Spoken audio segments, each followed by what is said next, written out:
Hello. Hello. How's everybody doing tonight?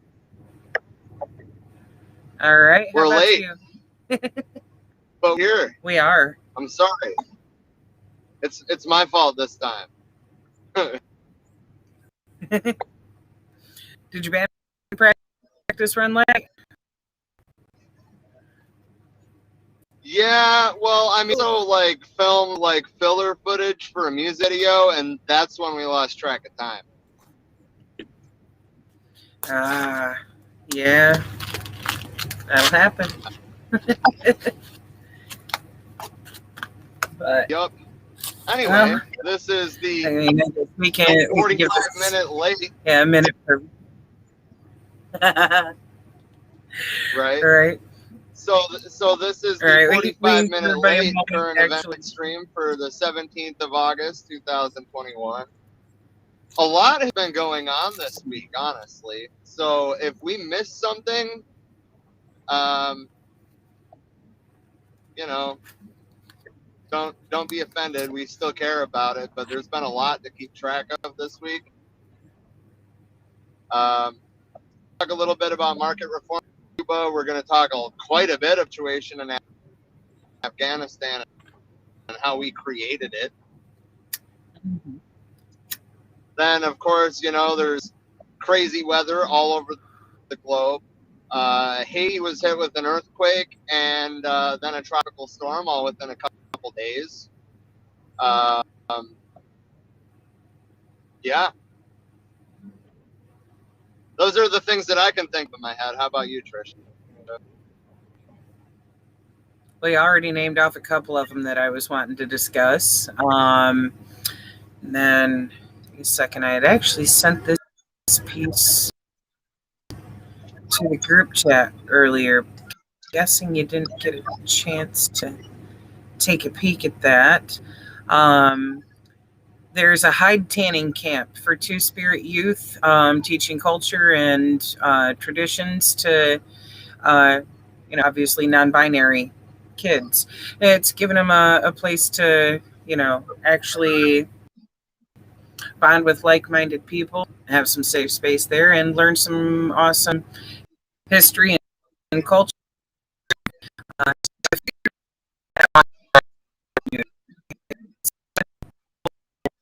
to discuss.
Oh, I didn't. I am driving again, Calvin. I didn't realize that it was Trisha that was breaking up. I thought it was me that was breaking up. Welcome back. I was just saying, I thought it was me breaking up, not you.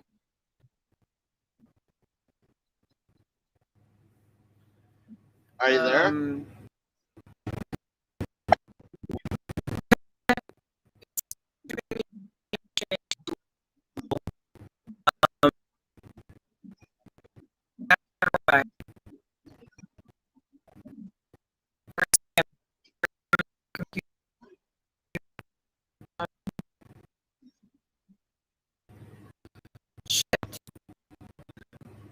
Calvin posted a link to his Substack.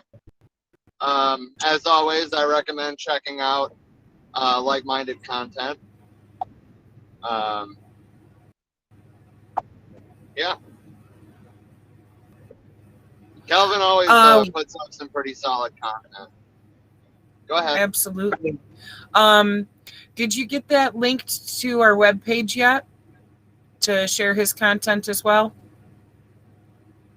No. Has he sent the stuff and I just missed it?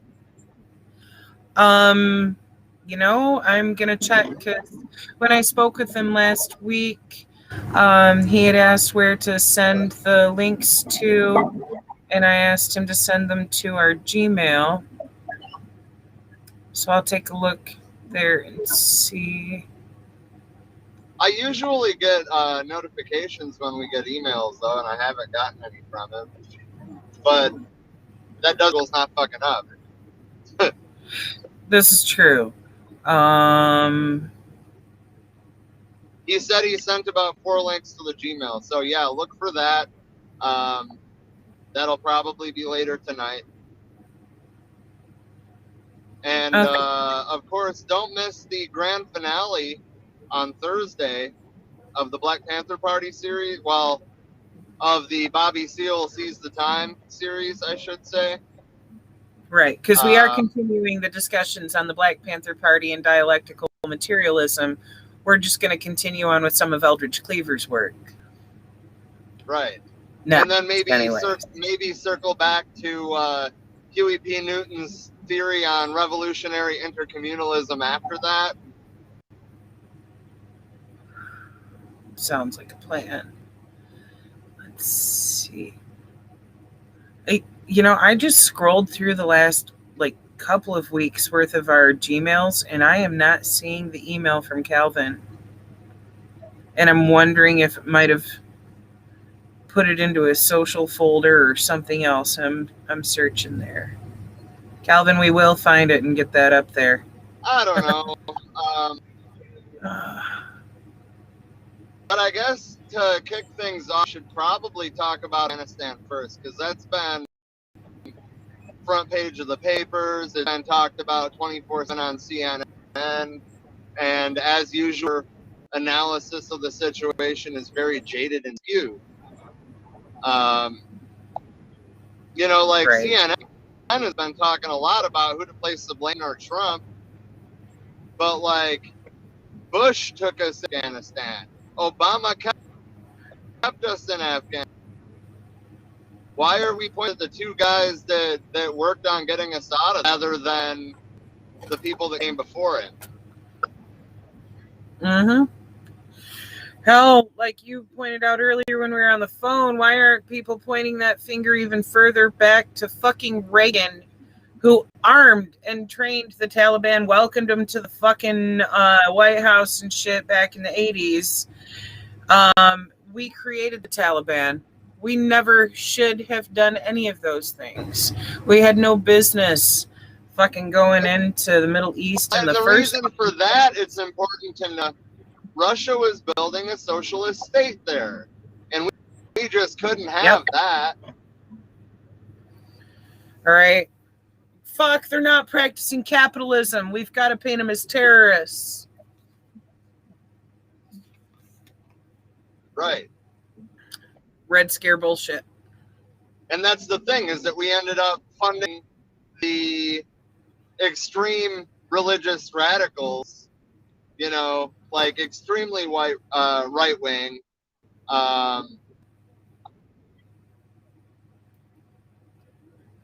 Extremely, I don't even want to use the word radical to describe them.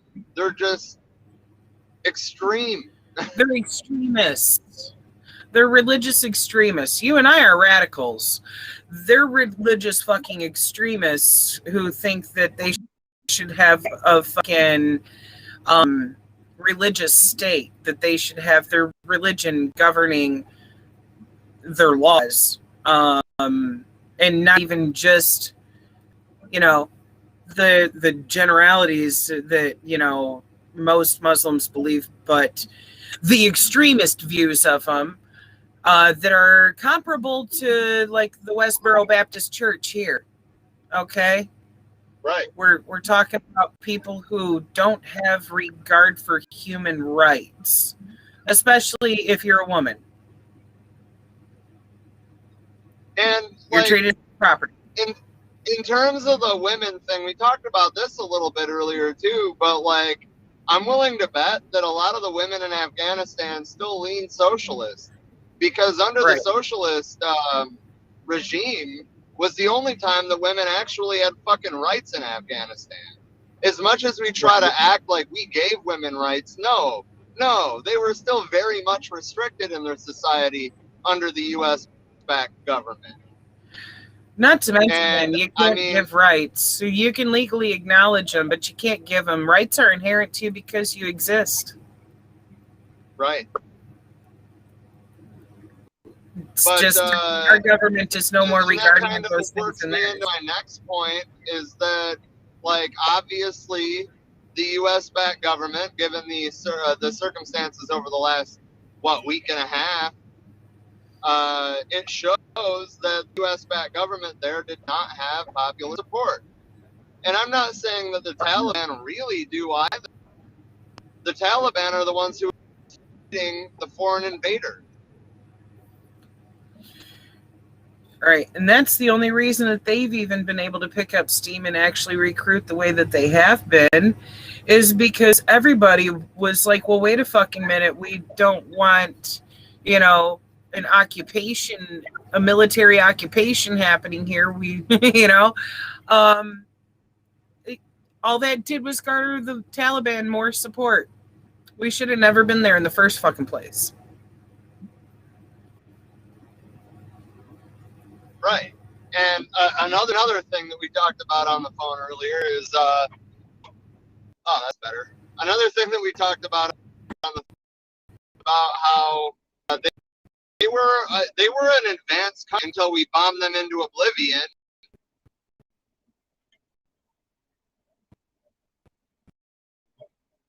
Had one of the largest libraries in the world prior to the initial invasion.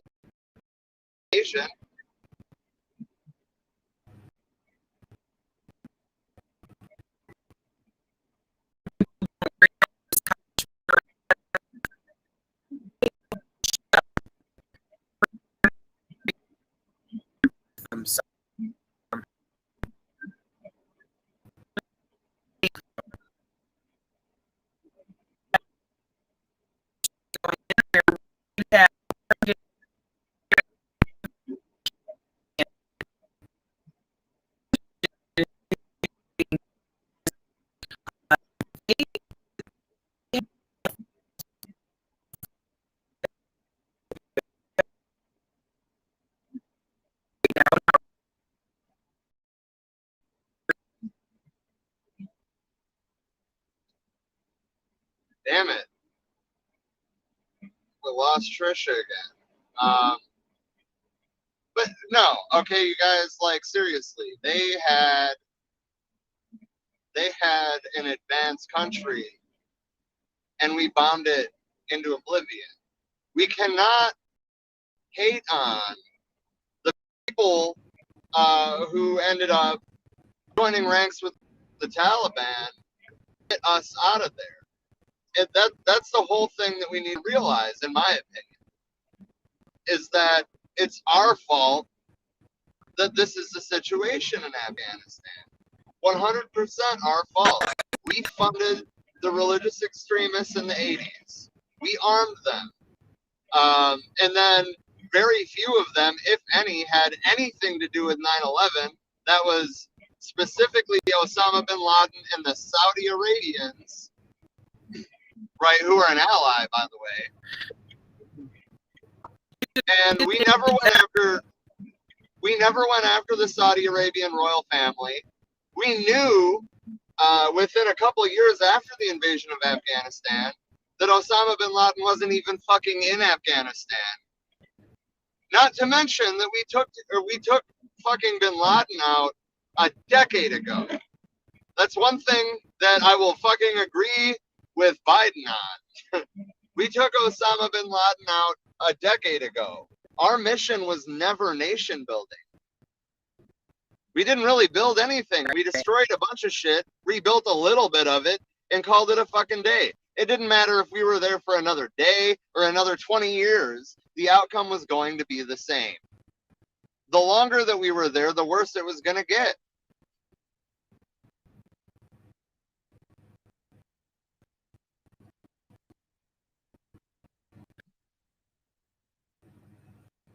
Hi, Natalie.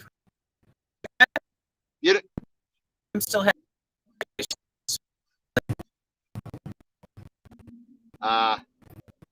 it's okay.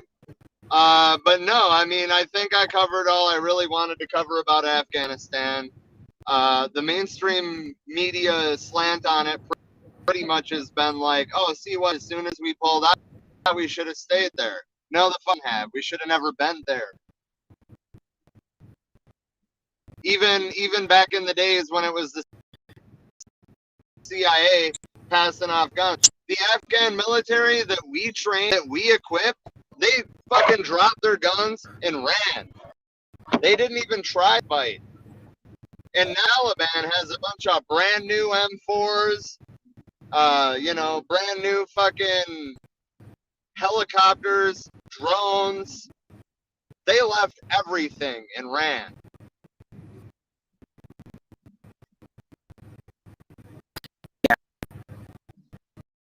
now they're even more.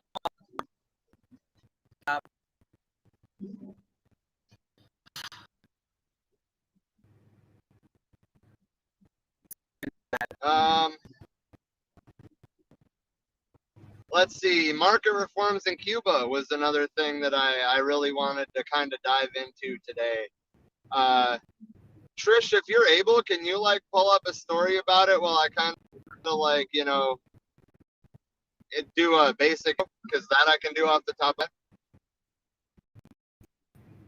Sure. So basically, I would say that this is a continued result of the protests that were going on in Cuba a few weeks ago. They were saying that the people of Cuba were saying that they needed more economic options, and immediately, the Cuban government responded by lifting restrictions on what can come through customs when visitors come to Cuba. That was almost instantaneous. Now they are introducing market reforms. They are experimenting with a digital currency, which is huge for a country that we consider so undeveloped. But they are discussing going to a digital currency, and they are allowing small and medium-sized businesses. Naturally, much like in China, there are restrictions on these businesses. How many employees they can have, how their wage system works, and basically reining in exploitation. And I mean, honestly, if we look at the socialist nations that are still standing and still successful, we see China, which has a partial market economy, right? We see Vietnam, which has a partial economy. What is the other? I had a third example in my head, but I lost it. Well, the point is that Cuba is learning from China, that Marx was right, that we need a level of capitalism to build up the material conditions. That doesn't mean that's going to be a permanent thing. That doesn't mean that, there's going to be American companies setting up operations in Cuba. What that does mean is that, say, people like you and I that may have a skill are going to be able to put that skill to use to better their own life. And I don't think that many people would argue that should be a thing. Basic mercantilism is not the same as capitalism. It's not. Capitalizing on someone else's labor is capitalism. you're not capitalizing someone else's labor by producing your own goods and selling them. The only way you would be is if you were exploiting someone else to make them for you and paying them a pittance for their time and labor while you kept the lion's share merely for selling it. There's a difference. A lot of people confuse the two and think, oh, so you can't have your own business under communism or socialism? And it's like, no, you can't.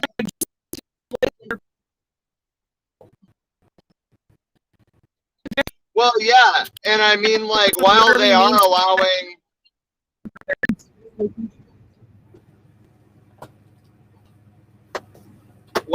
allowing small businesses, meaning, like up to 25 employees, they are still heavily encouraging co-ops, which, I mean, co-ops have been allowed for quite a while, but they've never been legal.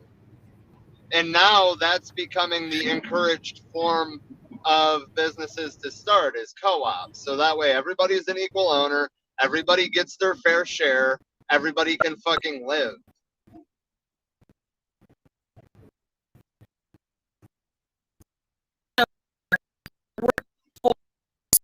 You're with someone else if it's a co-op.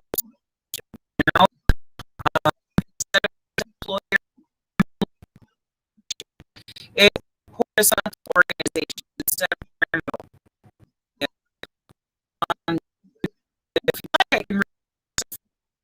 An update on the situation from Reuters.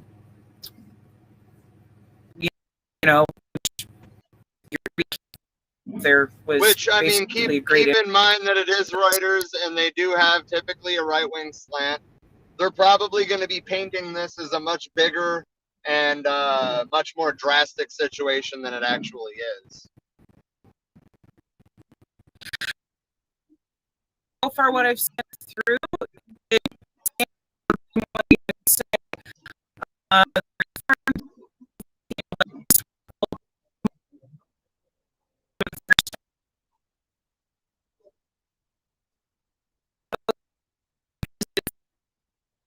You're cutting out pretty bad again, Trisha.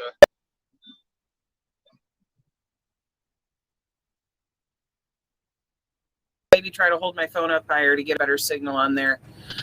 The law also applied to small and medium-sized state firms, paving the way for an important decentralization of some activities and forcing subsidized operations to become profitable or to fold, according to Cuba. In the food service sector, thousands of government subsidized eateries will either close, become cooperatives, or turn into small businesses. Those it keeps will become small and medium-sized state-owned businesses competing with them. While there have always been private farms and agricultural co-ops in Cuba, most of the economy was in state hands until the 90s, when the heavily regulated small businesses were allowed in a few areas under the rubric of self-employment, limiting their legitimacy and legal standing. The measures are a key part of the economic reforms undertaken by new Cuban leader Miguel Diaz-Canel over the last year, as the coronavirus pandemic and tougher U.S. sanctions pushed the shaky economy into a tailspin, and shortages of food, medicine, and other basic goods reached alarming proportions.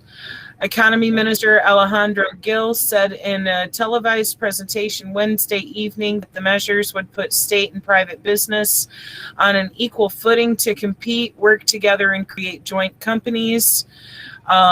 It's a starting point for a new stage in the diversification of the economy and its development in order to make the most of its potential, said Gill. He also added that the reform would boost employment and allow the economy to rebound more strongly as the pandemic eased. Creation of micro, small, and medium-sized businesses is fast-tracked upon approval in May by Cuba's Council of Ministers. The they shortened that to MSMEs. It says the new MSMEs will be able to access the state wholesale system, import and export, set prices, and attract foreign investment, but only within a state-dominated business environment where such activities will remain heavily regulated. Companies are limited to no more than 100 employees for the medium-sized ones. Individuals can only own a single company.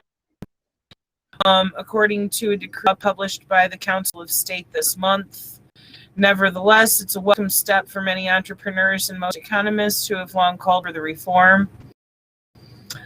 Cuba is towards a mixed economic model, at least in terms of employment, said a former Cuban central bank economist who teaches at Columbia's Pontifical University. Javier, it's open a few years in more than 50 the economy. Still much more needs to be done, said Vidal. In 2020, their economy had contracted by 10.9% and declined another 2% in the first 6 this year compared to the first 6 last year. Their economy remains heavily reliant on some imports. Thousands of people in cities across the Caribbean island took to the streets on July 11th to protest living conditions in what were the biggest demonstrations since the '59 revolution. We discussed before too that the Diaz Canal directly the protesters, the few that were actually protesting against the government, were being manipulated by U.S. orchestrated social media campaigns. The majority of the people who were in the streets were actually for their government, their Communist Party. They were waving the revolutionary government's flag. So, that's also been painted in our media here too, because they were trying to pretend like all of these to that organizations. I lost images from the protests. Right, they had to rescind their stories and go, "Oh, sorry, we labeled that photo wrong. That's actually people waving the revolutionary flag, people who are government because writers here and demonstration, it was not at all, a small handful of people, but the millions that we saw were for their government. They were protesting what our government is doing them with the fucking sanctions, because we need to lift the goddamn embargo already. When their crops took a hit, they needed to be able to import some extra food to make sure everybody fucking ate. And instead, they're, being disallowed from doing that simply because of our trade embargo. The article continues to say the private sector in Cuba especially expanded since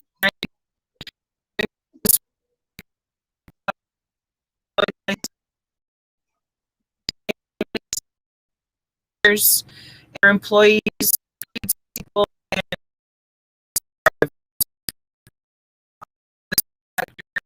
agriculture provided for 9 million officially employed Cubans in the labor force. State.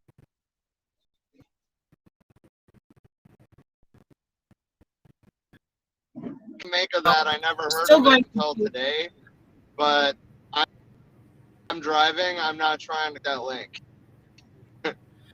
Okay, give me just a moment to flip over to Facebook and pull up the link that he posted.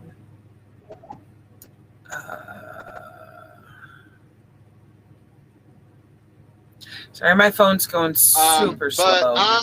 on Cuba, once I actually get home, I'll pull up the stats. But I know that we realized last week that since they've gotten aid from Mexico and China, Cuba's vaccine push has been going, well, statistically speaking, a hell of a lot faster than ours. But we are at, our most recent update brings us up to 50.8%, up from 50.4% last week. So, we've pretty much leveled out, and I don't think that we're going to really go much higher unless people like us can talk our family members and friends into just getting the goddamn vaccine and convincing them that it's not some fucking lizard people conspiracy to wipe out human beings. I mean, I don't fucking understand, dude. Oh, it was rushed. How the fuck was it rushed? We've been doing research on a coronavirus vaccine for fucking over a decade, since the SARS epidemic in the fucking 2000s. Ow, shit. I just pulled the article that he had linked in there. It's the Libertarian Socialist Caucus candidate endorsement for the 2021 to 2023 DSA National Convention.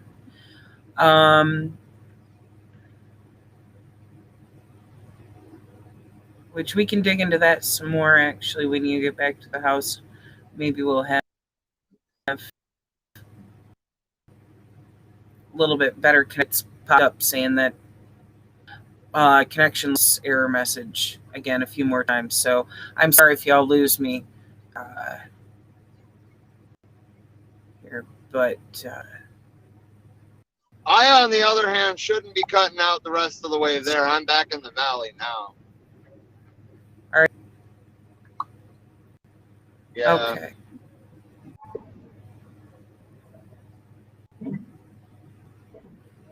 I'm glad I took the new 202 instead of the 10, man. Have you ever come to Phoenix, man? This time of day, like, it's 20 minutes after 6 p.m. right now.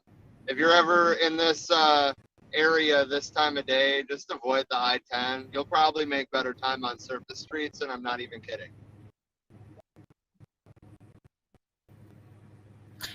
Yeah, I don't come down that way. I'm probably gonna find like a nice campground that is outside of town, and y'all can come me. I don't want to drive a house on wheels in that kind of traffic and insanity. I really can't stand driving it in big cities. Oh, ow. Yeah. And now my cat's me.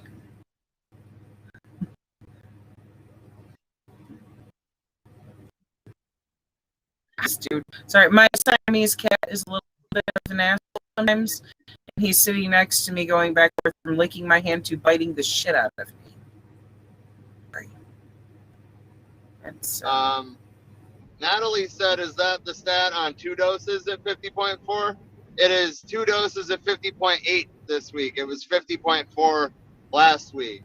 But that is both shots, yes.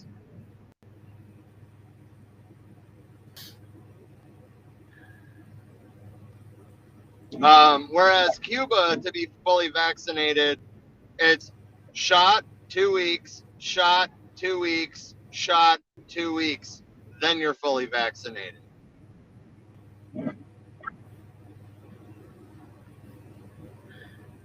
So, I wonder.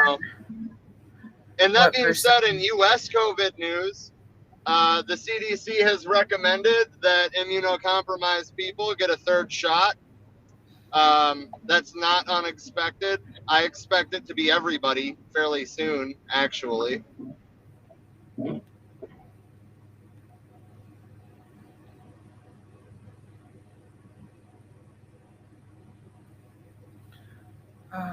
I am pulling up the vaccine stats right now just to be able to fully update that. For us or for... Well, I'm pulling up that one where you can select worldwide or by country or by state, etc. So let's see. Worldwide, we're still Yeah, doing atrocious, if I'm honest. Yeah, as far as here in the States, we're at 54.3% of the population has gotten at least one dose. Only 49.6% are fully vaccinated. Let's see. Cuba. Where is that from? Because the CDC said this morning that it was at 50.8% fully vaccinated. But that being said, the CDC might not wait the 2 weeks after the second shot. I just noticed that this chart, let me see. Oh, wait, no, actually, if you scroll all the way over, that does have, it goes only up to the 14th. That's why today's the 17th. Okay. For Cuba, it's showing as of today, 42.5% have gotten at least one dose, 26.8% are fully vaccinated. So yeah, that went up last week from 4, I want to say. You have the numbers in front of you. You can get up more accurate than Yep. Let's see. Let me scroll back to the 7th. Yeah, 24.9% a week ago. And yeah, so and I mean their first dose being at almost half the population already is pretty incredible given their lack of financing. And I mean we also have to remember that they only started doing their vaccines in May too. Right. We've been doing them since what, January? December. Okay, December, even worse. Yeah. They're definitely making better record time than we have with it, but they are working with a smaller population. But the thing is, like, they don't have the idiocy we have going on here of people being like, well, I'm going to take this actor or actress's opinion on it instead of this virologist. Well, yeah, because what was the revolution's first goal? They went out into the fucking countryside and started educating people like anybody went from a less than 50% literacy rate to a 99% literacy rate in like 10 years. Yep. They're definitely beating us in that one. They're also beating us in length of life. They're beating us in many areas of quality of life, like survival of newborns, things like that.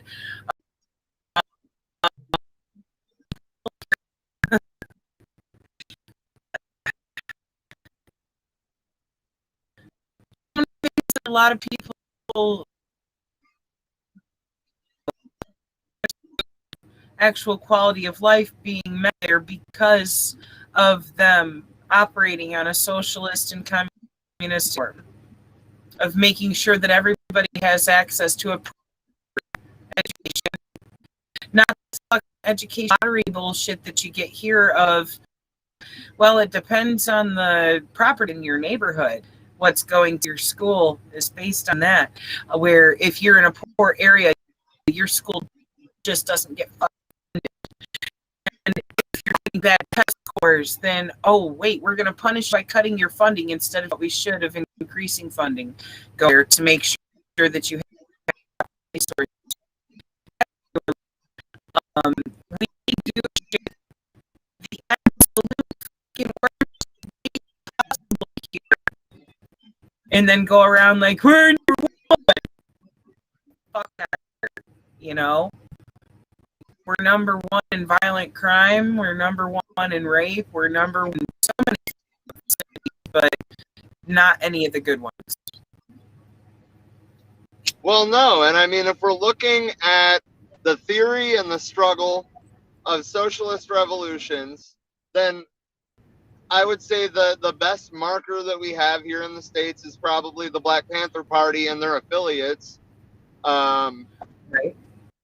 You know, like the White Panthers and the Young Lords and so on and so forth. And what were the same things that they were trying to do right out the gate? They were trying to educate, they were trying to feed children, and they were trying to fucking provide health care. What was the first thing that the Cuban Revolution did? Those same things. What was the first thing that Mao did? Food, and Well, healthcare. I mean, maybe we should add landlords in there. Right. For remove Mao, landlords, but I mean, profiteering off the exploitation of other people's labor, yes. But as far as the direct action they were taking to improve the communities directly, they're, you know, once they took the trash out, they went for education, healthcare, housing, food, meeting life's necessities.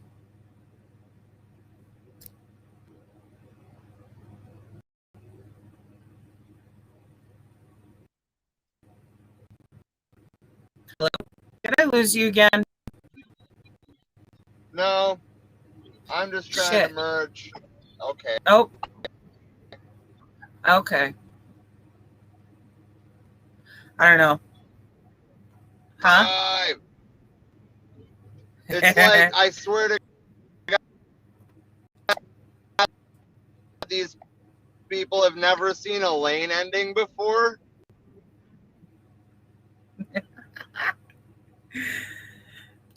There's a reason why there's a big fucking yellow arrow in front of you, pointing either slightly left or slightly right, saying merge. They're all like, oh, what do I do here?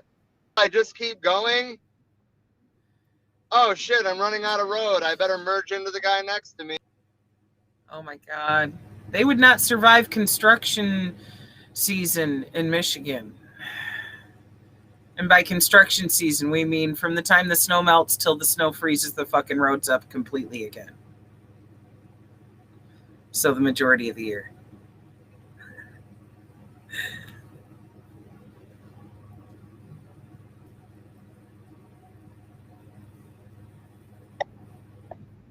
What traffic is going to be like on freeways other than the 10 when the 10 is shut down for like, you know, months at a time for construction starting next year. It's going to be a shit show. Oh, fun. Sounds like it already is. I'm curious, why are you shutting it down completely instead of doing like a shit show. Time?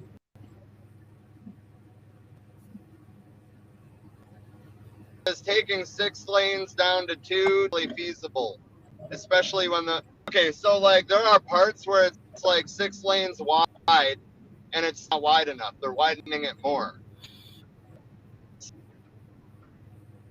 So are you talking in each fucking direction? They're going to be shutting down one side at it pretty much. Yeah. That sucks. Yeah, feel. Past maximum capacity.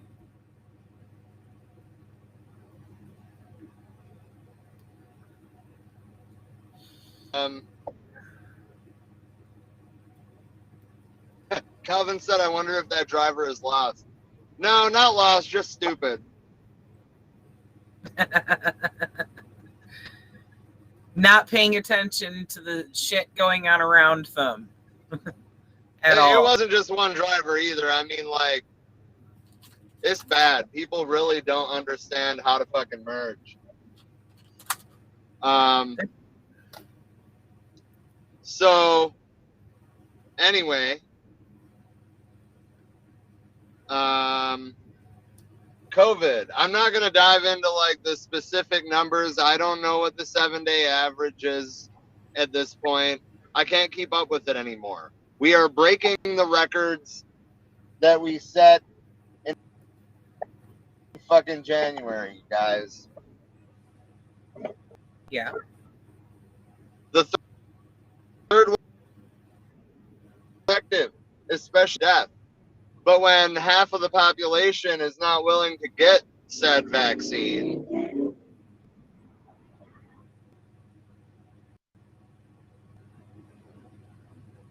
it's still spreading like a wildfire, just like we knew it would. I really don't want to see everything shut down again, you guys. So if you're in an area with high spread, wear a fucking mask, even if you're vaccinated. If you're immunocompromised, get your third dose. The CDC authorized that. The rest of us will be authorized for a third dose shortly. I would also like to point out that we do have another issue, which is guaranteed contributing to our low vaccine rates, and that's why the fuck are doctors in poor areas still waiting for their first shipment of the vaccines? Because my doctor's office in Flint is one of them. They have been on the fucking waiting list for getting their first shipment of COVID vaccines since fucking January. Every time I talk to them, they're like, no, we still haven't gotten it in. So I'd love to know how many other doctors' offices in low-income areas are just simply not being sent the fucking vaccine. I'd well, like see, to know. this is the thing. They're shipping them all to Walgreens, Walmart, CVS. They're shipping them to chain pharmacies because they feel like that's somehow a better infrastructure than our existing healthcare infrastructure. Well, the problem is it's not. And oftentimes when it comes to people in these poorer communities like Flint, you might not necessarily have independent fucking, travel to be able to go do whatever the fuck you need. You might not have a fucking car. A lot of people who come to my doctor's office, for example, are using your ride and stuff like that, where, they might be available for a scheduled appointment or something like that, but that doesn't necessarily mean that they can count on them to just get a ride to the fucking pharmacy, because I don't know if they even bother to do that. It's like, I know they show up for doctor's appointments and shit like that, but if you don't have the means to make sure to be able to, get to a different place to get your fucking shot, you're left dependent on accessing it through your doctor.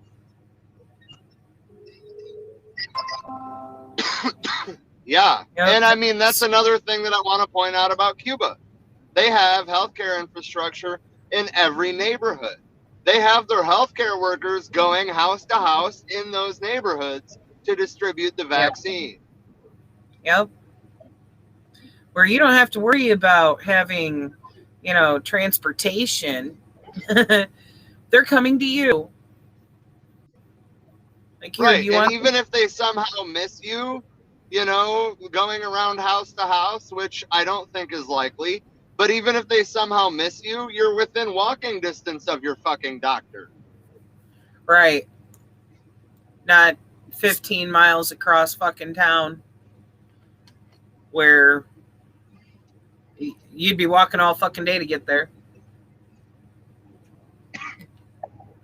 Well, right. And I mean, some people simply can't. Right. Which is the whole reason that Cuban doctors still make house calls to begin with. I'm just fucking saying.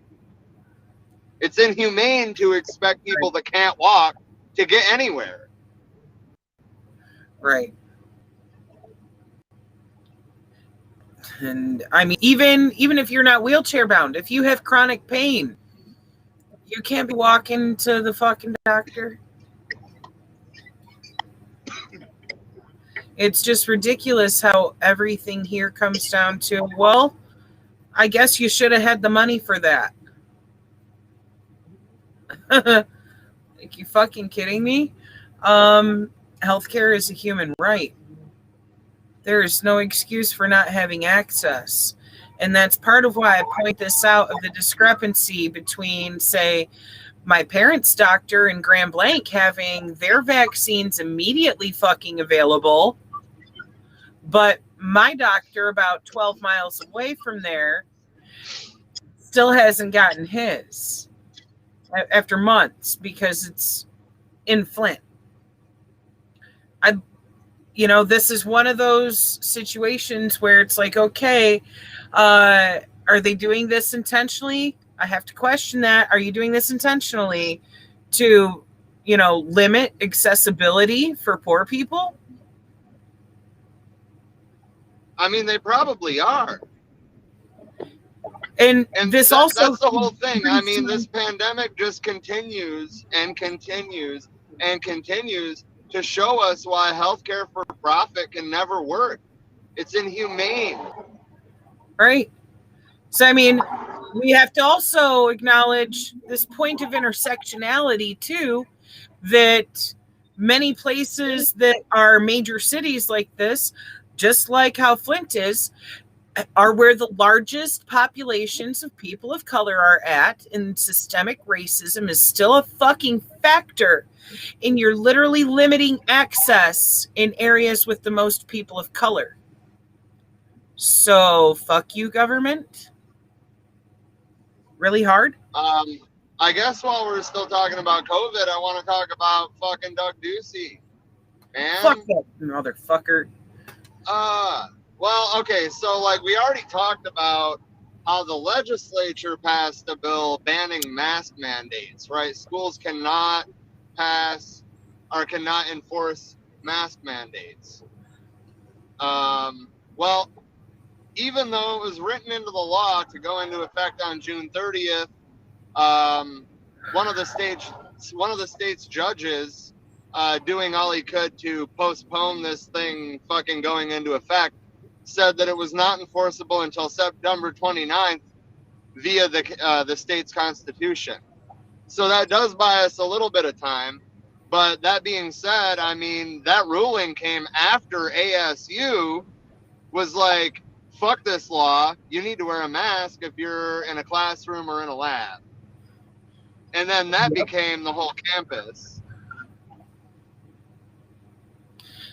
Well, you don't want super spreader fucking events happening every fucking day just to go to class.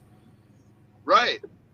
And I mean, there's a handful of schools throughout the valley, like K through 12 schools, that are literally breaking the law to keep people safe. That should never be a fucking situation. And ladies and gentlemen and non-binary comrades, all of us, if you're in the state of Arizona, we need to vote these motherfuckers out. I don't just mean Doug Ducey. He's not running again anyway. We can't replace him with somebody just as bad.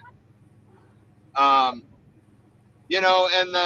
the state legislature, I mean, there's a few decent members, in my opinion, based on what I've seen in the limited time that I've lived here.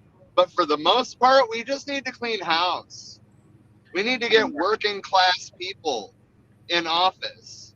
Whether that means, I mean, I definitely prefer that it wasn't the Libertarian Party, but even if that means fucking libertarians, that's going to be a step up from what the fuck we have now. We need to overturn that state law that says communists can't have ballot access, because what the fuck? Wait, what? Rewind? Excuse me? You didn't know about that? Oh my God. There's a piece of Red Scare legislation that's still on the books here in Arizona stating that party candidates cannot and will not have ballot access in the state of Arizona.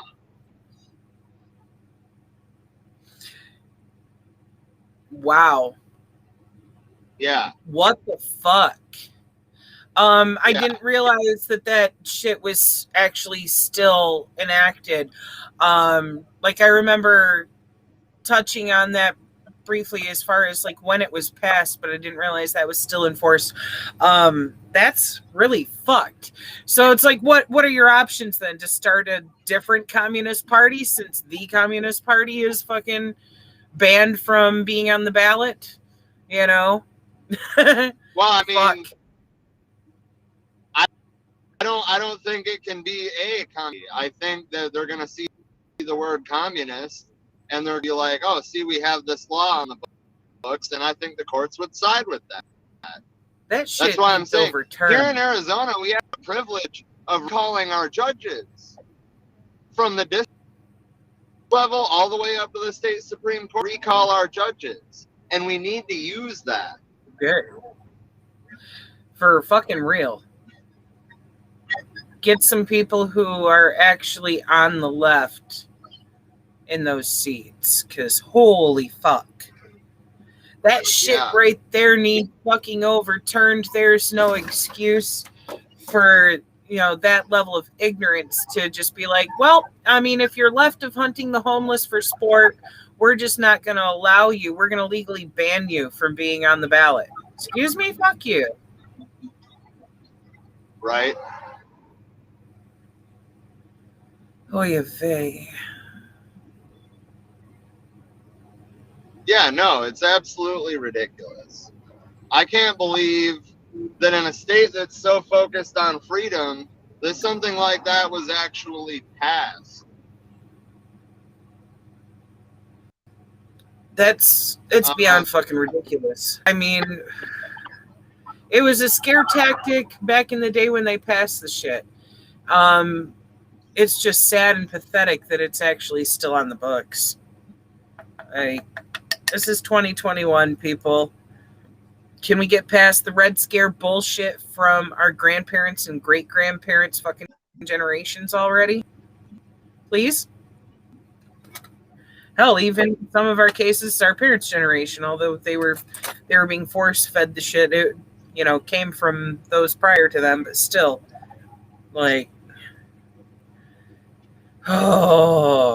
it's unnerving how much bullshit has come as a result of propaganda lies. If you actually are trying to represent the working class, then all of a sudden you're a fucking terrorist because you're against capitalization on other people's fucking labor, i.e. exploitation. How dare you be against exploitation? That makes you not American. So un-American of you. We're all about exploitation. Well, I mean, even okay, so like we think of capitalism, and obviously the root word is capital. What is the root word of capital? Capita. What does capita refer to? 1,000 heads of cattle. Uh-huh. So I mean, even the word. Right. Even the word capitalism implies oppression. Yep, you're just chattel. That's the only value they see in you. Which, I mean, even goes back to the shit we discussed before that Jason was teaching us. That as soon as you get borrowing money against what they expect in your lifetime, the government is.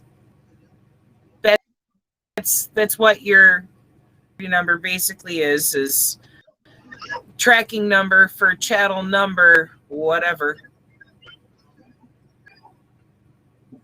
Right. Like here we have this resource now. We have this equity, and we would like to take out a human equity loan.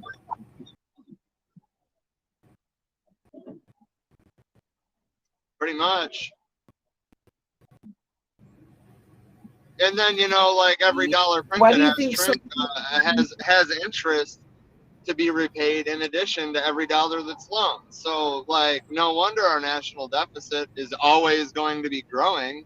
That's literally the design of the system. Right. Like, look at the handful of men that made the Federal Reserve happen, and you'll see a bunch of families that are still very wealthy and very quiet about it today. They are the people that run this country. Yes. Yes, indeed. And also take a minute and think about it. When something comes preloaded with interest, that means be as much money in existence in circulation How can you ever repay? There's never as much of that resource in existence as what is owed. When you automatically owe more than what is produced, I'd say it's time to take back the running of our own monetary system, because that never should have been allowed to go into private hands. For anyone who is unaware, there's nothing federal about the Federal Reserve. It's a privately owned bank. Well, frankly, I think we need to take back our state or fucking build a new one. I mean, that's what it really comes down to, because even if the state at this point in time had the power to produce currency, it still wouldn't benefit us. It would still benefit the super wealthy because they still run our system. And any amount of reforms that we can pass to limit that are only going to do just that, limit that. We need a new system. Absolutely. That means I'm just a new pointing out constitution, that's one and I facet. know that's a terrifying prospect, but that's what we really need is a new constitution. And we can't let the fucking right-wingers write it. We can't let the Democratic Party write it. We can't let the Republican Party write it. It needs to be regular people, working class, average people. Yep.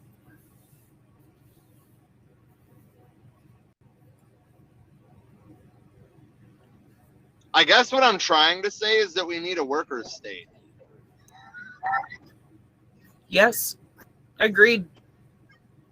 Actually, by the people and for the people and of the people, not of the oligarchs. Right.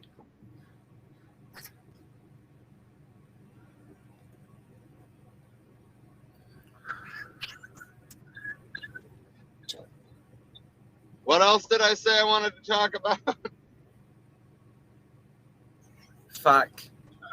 That was a lot of weed ago, man.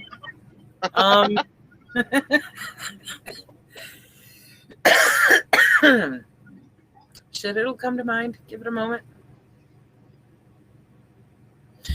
Well, I guess while we're trying else. So, I'm not quite home yet, obviously, but when I get there, I need to pull up Biden talking about Afghanistan because, like, no. Man. I don't even know how to describe it, but watching Biden speak is almost like a struggle in and of itself. Like, holy fuck, this is the face of our nation. Yeah. Yeah. I mean, I felt much the same way about Trump, but I guess it's just reaffirming the campaign promise he made to his donors. So the only truthful campaign promise that he made, which was nothing will fundamentally change. And holy fuck, I didn't think that he meant that. I mean, I guess at least he's not feeding athletes McDonald's, but like, fuck, dude. Right. It's painful. It's honestly painful to listen to him speak publicly. But, you know, is what it is. Also, I just went to pull up the article for that other piece and realized I didn't send the link. I merely shared it into our group chat, which anybody who hasn't heard us bitch about this is a problem with. We have to actually copy and paste the full link into our group chat on Facebook, or else it won't link. You can click on it all you want. It won't go to the story. And I'm wondering if that's something they're doing intentionally just to try to slow down the share of information. Probably, and it's all under the guise of misinformation, which is a very real problem. Don't get me wrong. I'm not trying to downplay that. But if anything outside of the publicly approved narrative is misinformation, then that's going to put down any sort of social movement before it begins. Right. And that's the thing is, I mean, they're trying to regulate opinion like that. And it's like, okay, opinions and facts are two different things. You not liking my opinion about something doesn't make it wrong just because you want to flag it as misinformation. I don't share the same opinion as you, fuckerberg, you know? Right. Um, Right. I mean, if they want to make things more transparent, then okay, like stick to your fucking vaccine shit and your COVID shit. We already know that 95% of that shit came from 12 accounts. and Fucking when it comes to the show those opinion shit, if accounts. they Show want to who put a those little people tag on are. there that says, well, if they want to even put a little tag on there of like, this is anti-capitalist propaganda and this platform doesn't agree with this because we're capitalist as fuck, go for it, assholes. But don't try to silence people for being anti-capitalist. Right. That's what they're doing. And I mean, that's the whole thing. I mean, like through my whole like political evolution, right? Like I mean, now looking back, every issue that I had with the state comes down to capital anyway. It took me years, a long time to actually suck it up and read a little bit of Marx, and then I realized I don't actually need to read Marx. We've all got the fucking Marx of Capital, as fucking Jason put it. yep. All over But our fucking we body. all do need to read Marx, though, so that way everybody else can connect those dots too, and realize that all the things that they complain about having a fucking problem with come down to capital. Right. And that's the whole thing, like Jimmy Dore. Okay, like while his critique of society might be more whole than most, kind of main, he doesn't really, I think, come to terms with the fact that it's all linked by capitalism. Same thing, especially John Oliver. Or, I mean, Steve Bear, his critique was a lot more thorough when he wasn't fucking working for CBS. Say that first and foremost. Yeah. But the point is, though, they all stop shy of bringing any real meaningful class analysis into the discussion. And that's like intentionally avoiding the problem. How are you going to point out every facet of a problem except its core? If you can't get to the real heart of things there and actually be able to fucking dissect that and understand it and speak about it, you're being fucking silenced. You're being told you can't truly fully educate the people listening to you because your sponsors don't want you to go that far. Oh my God, it might be a critique of capital. And what are sponsors? Right. And I mean, people that's advertising ultimately, so that's what I'm saying. Like, you can't piss off the advertisers. Really comes down to. Yep, because that's where the station is getting their fucking capital from, and the advertisers are only there so that they can capitalize on the return made from rocking their fucking advertisements over your time and labor on that show. Yep. Yeah, that's something maybe they should think about and take to heart, because seeing them have what they're able to say being restricted by fuckers like CBS kind of pisses me off, because I'd rather have the no holds barred version. Well, yeah, and I'm not saying that Colbert was like a fucking communist to begin with. He's very clearly not. He's definitely a liberal. But on Comedy Central, there was restricted an aspect, at least, of class analysis in his discussion. Whether or not that was his intention, it was there. but that's been Right. completely gone. So is I mean, really, he just makes a bunch of jokes within the narrative of the mainstream viewpoint, or the mainstream. What's the word I'm looking for? Talking points. Yeah, like, I mean, he'll make jokes within the limited parameters, but he doesn't even try to push the envelope anymore. And I can't even say that I personally blame him for that. I mean, at this point, he's kind of an old man. He's winding down his career. He had a long time on Comedy Central to make all the fucking jokes he wanted. Oh my God. But on the other hand, I don't like seeing that downward, that capitalistic evolution, I guess. Like, fuck, man, Right. just you were already like bringing class analysis in small, very small doses from the perspective of a liberal, so it's already not from an anti-capitalist viewpoint. But then, But it was at like, least now it's acknowledging that classism is part of the problem. right. And now, like, they'll talk about race, but they won't talk about class. They'll talk about gender, but they won't talk about class. Right. And if you can't discuss the intersectionality of those things, then you cannot fully understand, like, how that whole situation is affected by every facet of all of these dynamics. You cannot leave out the core of the problem there with the type of society we live in, because it's racist, it's classist, it's fucked.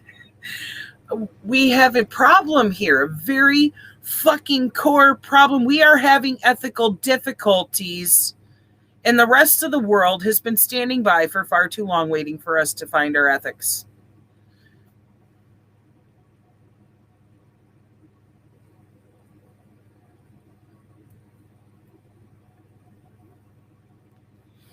Did I lose you again?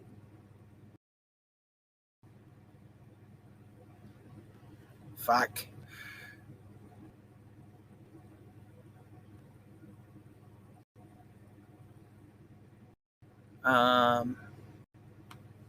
Okay, I have no clue if we're still live or not. I don't know if you're even hearing what I'm saying, because we're having connectivity issues again.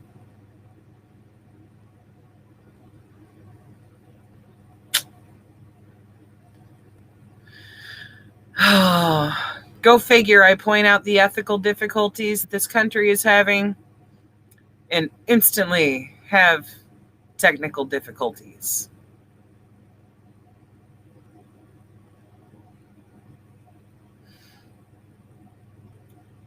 Let you all draw your own conclusions off that one. Speaking of being silenced,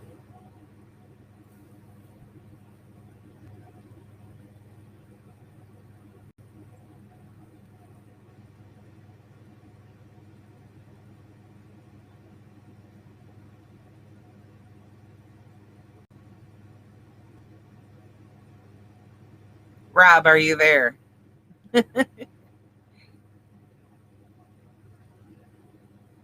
Yeah, I'm here. I just got home. I'm working on getting the computer set up. Okay. I had no audio for a minute there, a hot minute, so I don't know what the fuck happened, but all right.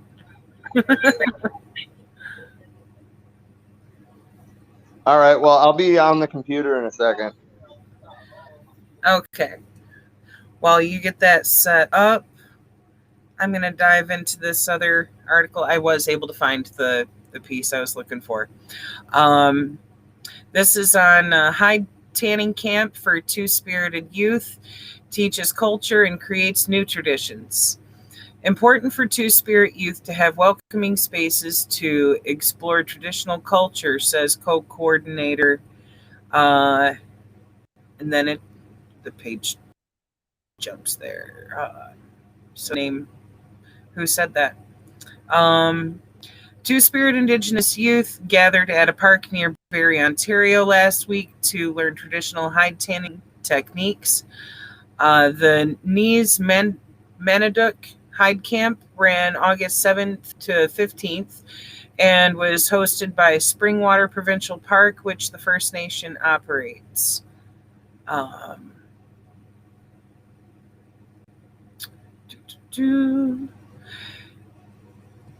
Niz Manaduk means two-spirit in the Anishinaabe language. Sherry Osden Nault, who is Métis with family roots in the Red River area, was one of 40 participants at the camp.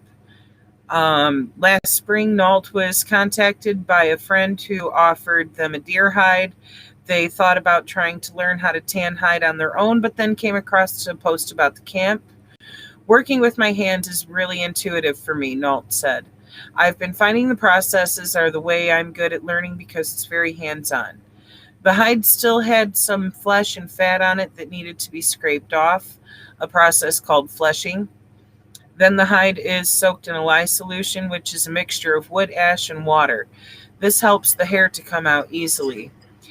Nault said the next step was scraping more hair off and also graining the hide to remove any remaining skin.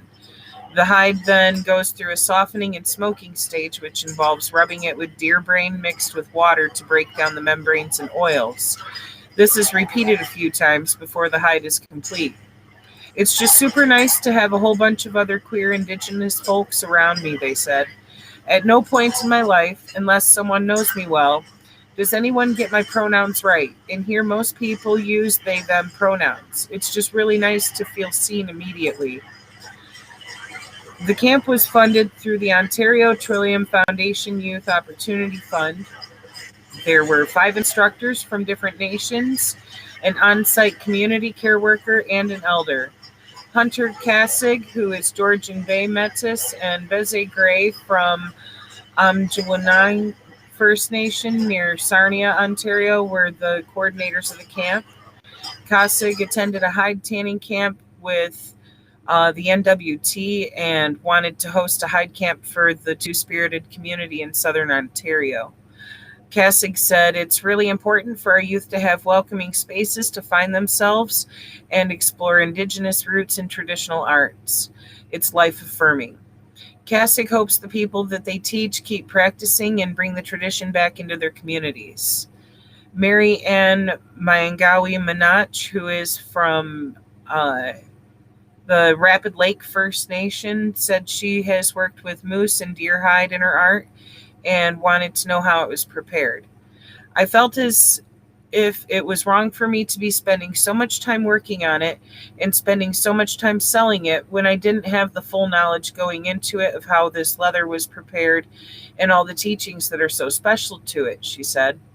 Now I'm feeling my own hide and it feels so special to me, and I feel like it has so much life. It has so much spirit, and it's a spirit that I want to nurture.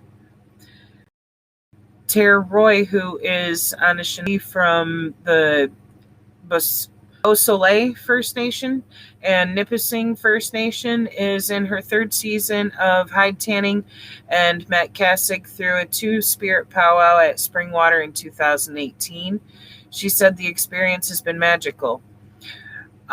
Quote, we're actually revitalizing culture, and not only revitalizing it, but creating new traditions for us to carry on as Indigiqueer people. She said it's nice to see interest around traditional activities in the two-spirit Indigenous community. The snowball is starting to roll and it's changing things, but we don't really see it right now. But we believe in the future we will have actual little youth hide camps throughout all of our reserves, and it will be something to be proud of.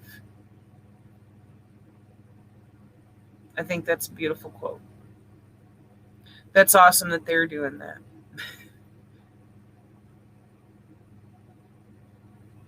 You there, Rob? Yes, I am. Awesome sauce. How's it going? Good. Good.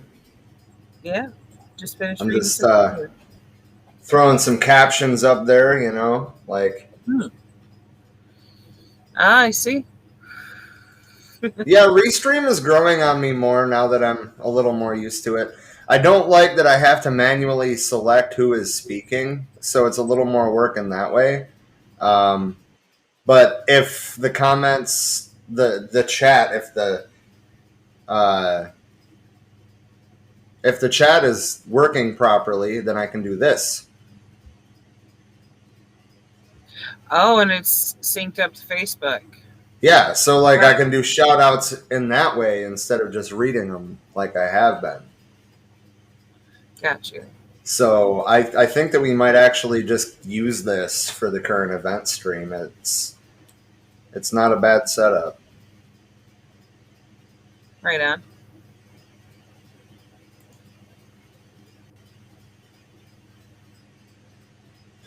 Yeah.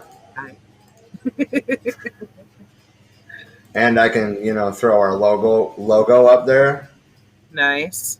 Or which this apparently was there the whole time. I can put an overlay up for like the end of the stream. You haven't been able to see our video this whole time, and I didn't know that until I got home. I figured it was just that you popped that up since you were driving instead of having the camera on you. No, I mean, it's all right. It's all right. It's all good. But yeah, I mean, the functionality is very limited on the mobile site anyway compared to the computer.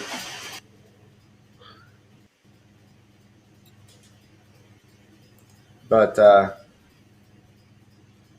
that was also up, but this is an overlay for the chat. So like if people comment while that's up, it should in theory show see like that. So we can have just the whole chat on the screen if it's really active. Anyway, off topic. I dig that. Hey, it's okay. I think by now our viewers are used to our learning curve and us going, hey, check out what this can do. Yeah, right. That's fair. That's fair. Sweet. There you go. Now you don't have to select speakers. Gallery. Yeah, right. Yeah. We can record in here too. Yeah? Yeah. Sweet. Now they just need some cool digital backgrounds like what's in Zoom where it was like making us look like we were sitting at the same table. Yeah, I know, right? That would be cool. Talk to the developers about it. All right, let's send them some feedback like, hey.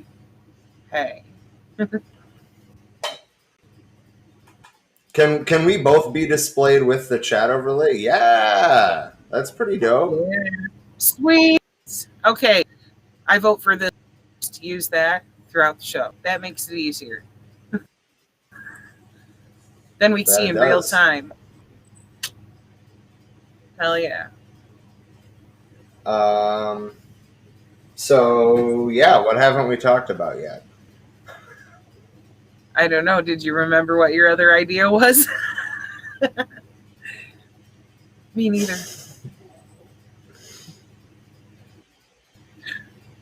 Natalie said it looks good. See? I can even like show her comment like that. Nice.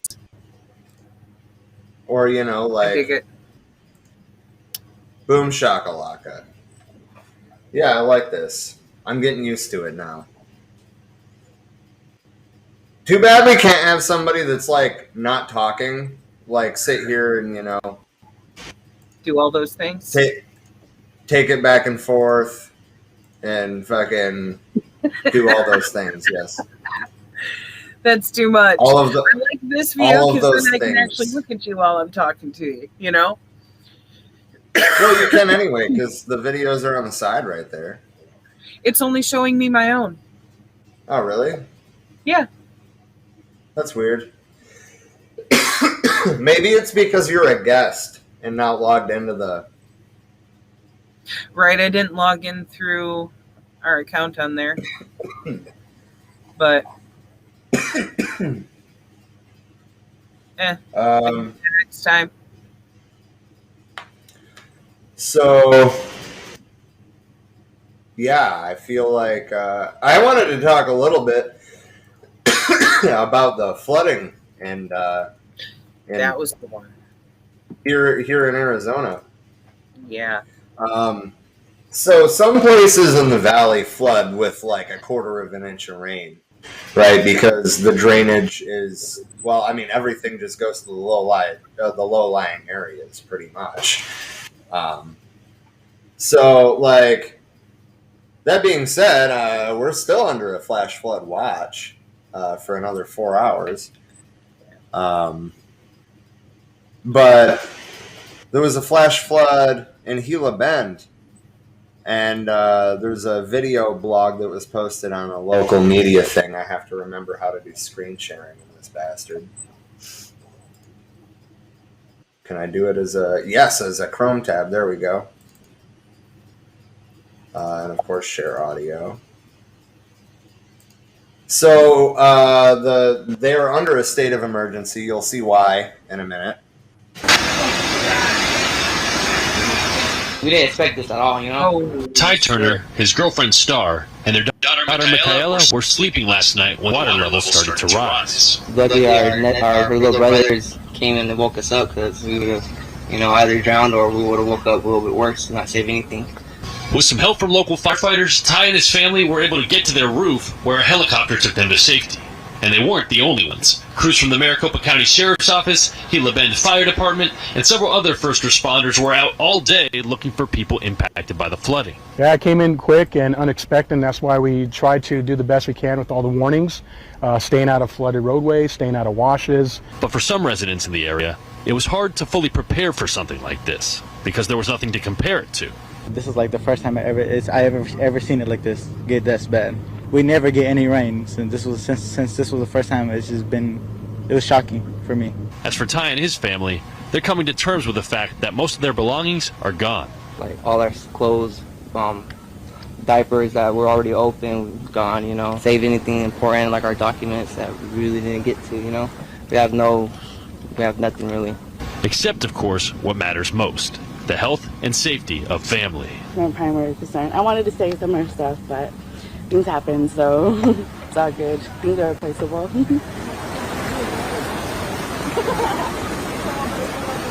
So that's just one fucking video. yeah. Give me a minute.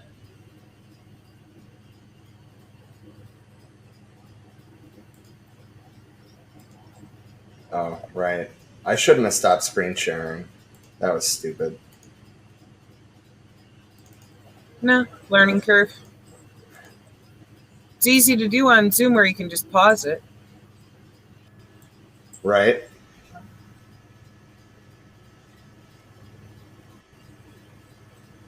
Holy fuck.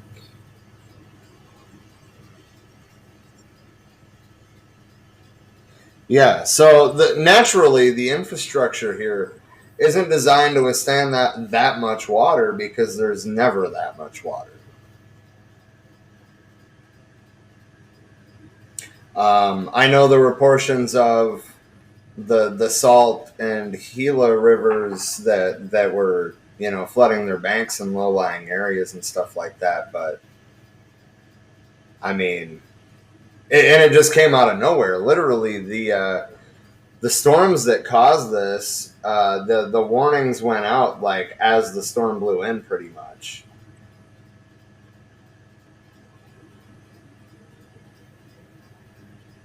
Like, I mean, it was very much out of nowhere, and there was 80-mile-an-hour winds in portions of the valley. There was tens of thousands of people without power.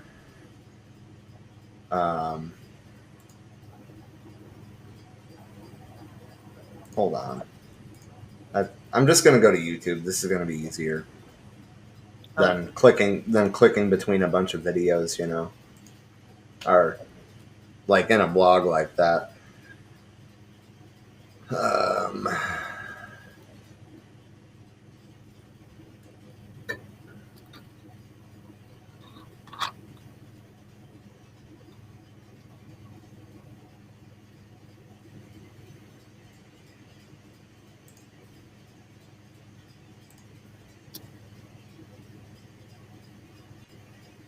And actually, this is pretty damn close to my house. Where's the sound? Oh, I know where the sound is. Hold on. Hold on. Let me start it over.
I don't know if you're still working on that, but it's not sharing. Oh, I thought that it was. No, Nope.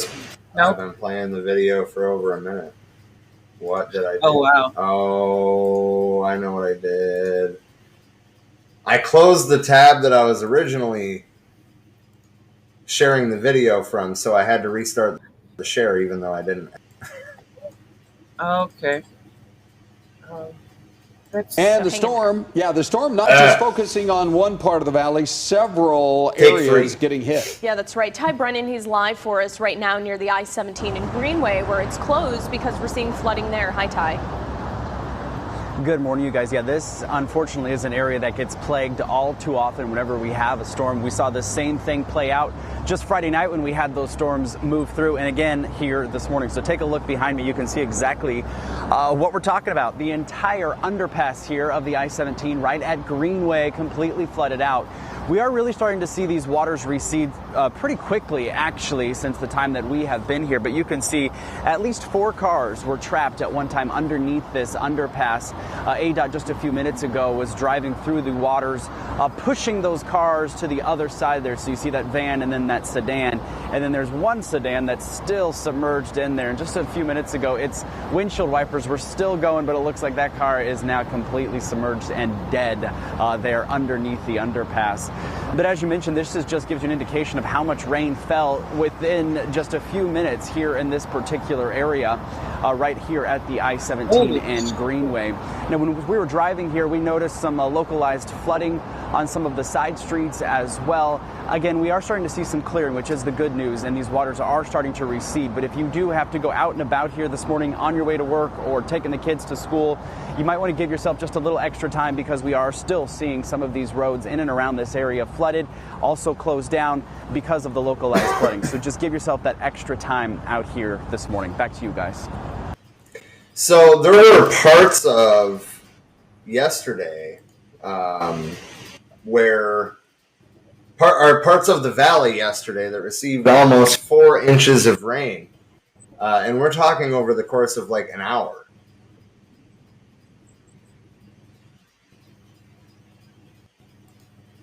Nuts. The lightning was really fucking cool though. I've always liked to watch lightning. Lightning can be quite beautiful, but that kind of flooding, though, is just fucking devastating. Yeah. Especially to fall in such a short time.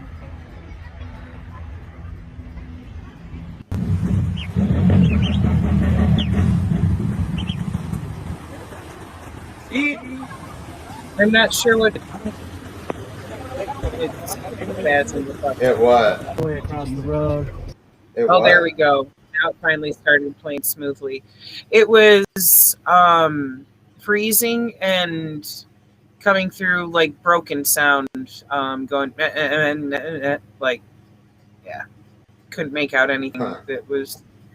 Well, it was there was frozen. nothing being said. I mean, honestly, we don't really need audio for this. Oh, well, I couldn't tell what it was. It just basically is making a sound that is breaking in and out, fucking static. That's fucking insane, though. the video part is playing now. It's not frozen. Holy shit, dude.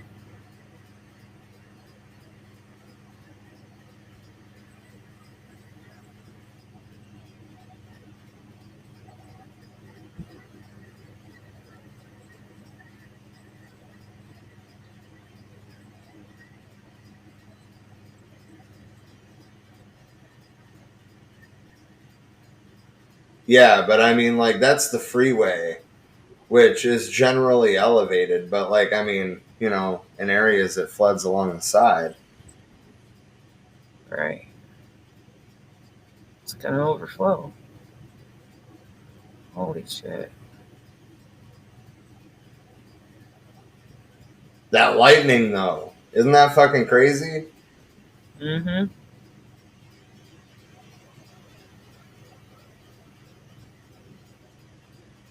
But no, the destruction of the flooding, like, I don't think it can really be understated. And I don't believe that Ducey has said anything about it at all. And this wasn't just like a localized incident. I mean, Gila Bend got it worse, but there was flooding in various parts of the valley. Ducey don't give a fuck.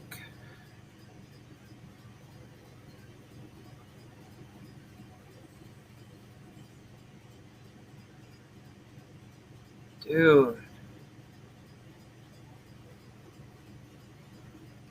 And just for a reference, if anybody doesn't know, 6 inches of flowing water like that can wipe you off your feet.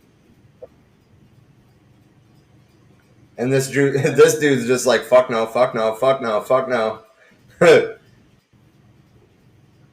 Fucking pushing his shit out. Damn. Yeah, I mean, it was just crazy. Granted, this is only my third summer here, and the first 2 years we didn't get much of a monsoon, but this seems a bit excessive. Who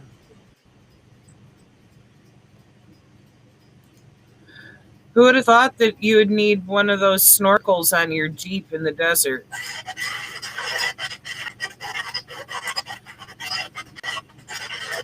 That's fucking nuts, dude.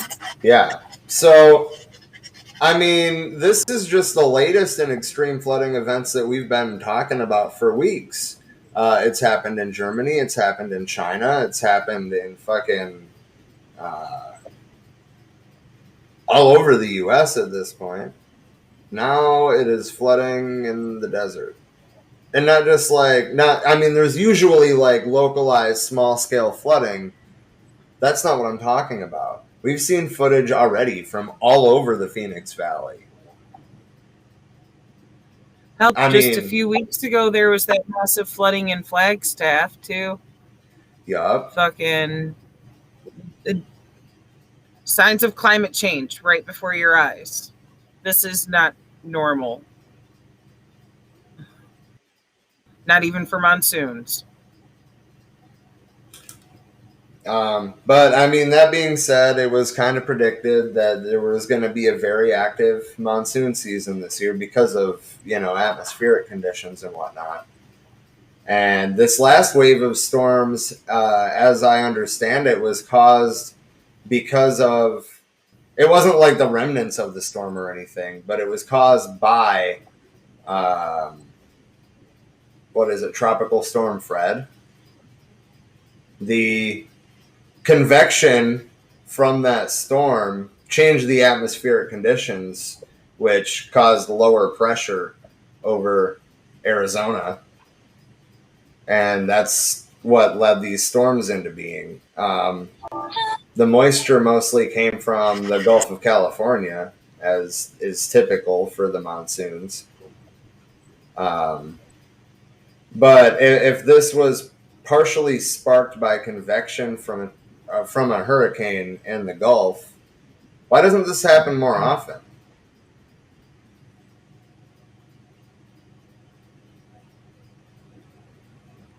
Because, the Gulf has had some very active hurricanes. Maybe it was because usually the most active hurricanes are outside of monsoon season. I'm just thinking out loud at this point. But yeah, I mean, I don't know why they're showing so many like, huh? I'm wondering what they're going to do infrastructure wise to be better prepared for if this happens again. I mean, that's a good question. I mean, especially in an area that has had shortages due to the evaporation off the canals, as well as just less flow coming from the Colorado. Like, something could be done to retain this water and use it as a water source instead of.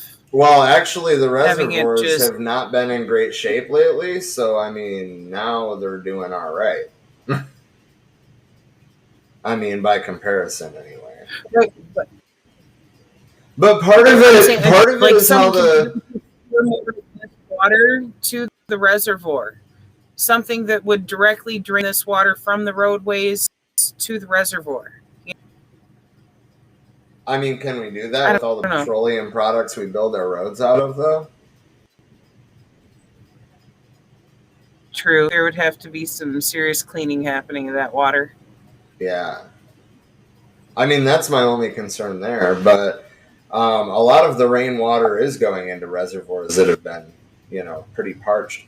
But, the natives, like, they lived off of the natural flow of the rivers. Right. So, like, I mean, I'm actually not so sure that, like, damming up these crucial rivers to providing water to the valley to redistribute the water, I don't necessarily know that it was smart. I understand the need for it because, I mean, in the case of a water shortage like the one that we're in, then they're reliable water sources. But I mean, the indigenous communities, and for that matter, the ecology of the desert survived off of the rivers that run through the valley. The Salt, which is fed by the Verde River, the Gila River, and the Agua Fria. Like, I mean, most of those rivers don't stretch all the way across the valley anymore, ever.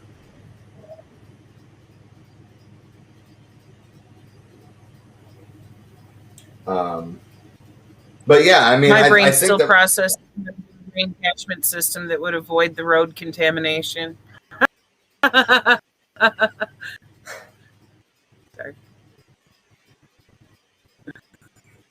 But no, I mean, there's got to be a way to deal with it. There's got to be a way to use the water.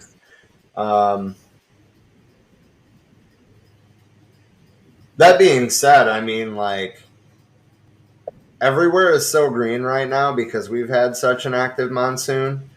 And for like the last month, I mean, we haven't had triple-digit temperatures every day because, it's raining. Right. It's at least cooling it off some.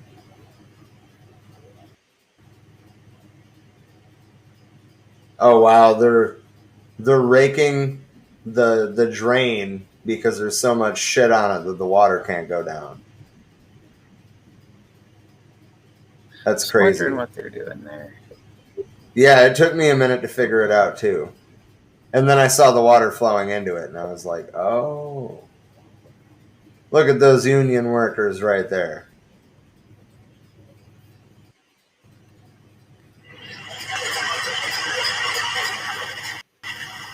No, it's just crazy though, because like, I mean, every time it rains pretty much there's flooding somewhere. But for so many areas to have so much water flowing down the streets is, at least in the time that I've been here, unheard of. And judging by what I've heard other people say about it is the same. I mean, like the other members of the band I'm in, for example, they're all from Arizona, and they were talking about how insane it is. Like, they've lived here forever, and they haven't seen shit like this. So,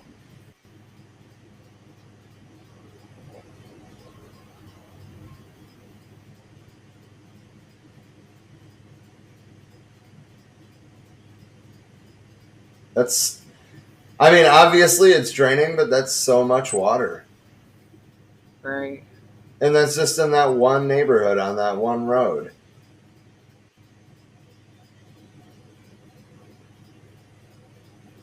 Shit, whoever's driving the truck is brave. Well, I think they probably knew that it only went so far. But I mean, that being said, that's a big ass truck. Yeah, that's the key there is everything is up off the fucking ground. Those are huge tires. Yeah. So yeah, that's pretty much all I wanted to say about that. I remember what the other thing was.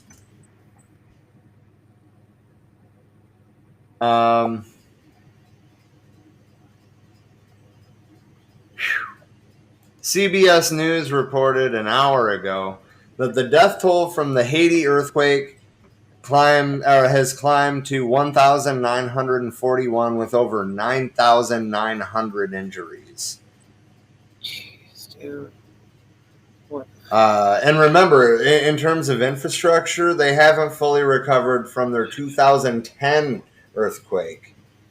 And the remnants of Tropical Depression Grace poured heavy rain on Haiti as well, which, of course, is complicating search and rescue efforts. CBS News flew there, and they were saying from the air, the destruction is not obvious. It's only when you get on the ground that the full scope of the destruction becomes clear. And I feel that way in any natural disaster. I mean, like, I like seeing helicopter viewpoints for perspective of scope, but like you don't get the full perspective of the damage.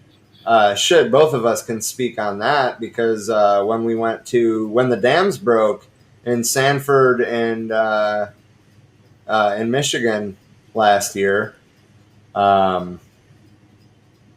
well, I mean, the videos were bad enough that I drove home to, try to help, but the videos don't do justice of the damage that's done when dams break. Right. When you're walking down a side street and look up in the trees and there is a fucking garage and a boat, that kind of gives you a different perspective on the power of water. Like, holy shit. Yeah. And I mean, like, you can see, like, video of when the water was pouring out of the lake through what used to be the dam. And I mean, like, of course you're thinking, like, oh, that's a dam. That's a lot of water. But when you actually are, like, standing next to what's left of the dam and you realize how big that fucking wall of water actually was, dude. Explains. Or like, you see the water level 10 feet in the air in businesses and, you see pieces of buildings entirely gone. You see houses that are, like partially in the street. I mean, like, dude. Hell, you see Dollar Generals where there's no water line on the building because it went over the top of the building. Yeah. That shit was nuts. Or the sinkhole in the middle of downtown. That was nuts. Yeah. Fuck, how far we had to drive to go around that thing was nuts. Yeah, it took out, two major bridges. No, I mean, it's just crazy. And all of this goes to show, along with the record-setting fire seasons that we've had in Arizona and California and Oregon and Washington State and British Columbia and Montana. All the way up through fucking Alaska. And I mean, there was a wildfire in fucking Michigan this year. Dude, we've still got a significant amount of smoke being mixed into the cloud cover out here because of everything billowing this way. From, the northern U.S. and from Canada, just wafting right over us. Like, okay. The point is that it's not too late to do something about climate change, but we are running out of time fast. Shit's got to change. We've known this for far too long to have not taken proper actions. Dude. So I'm going to share this CBS News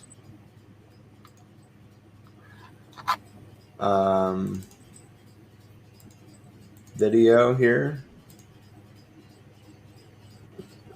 Hopefully I can make it full screen. Hopefully it plays. Give it a minute.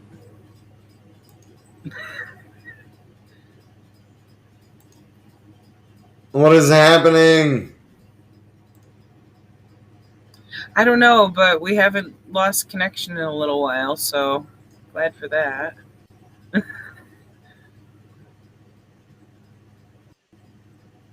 This is some bullshit.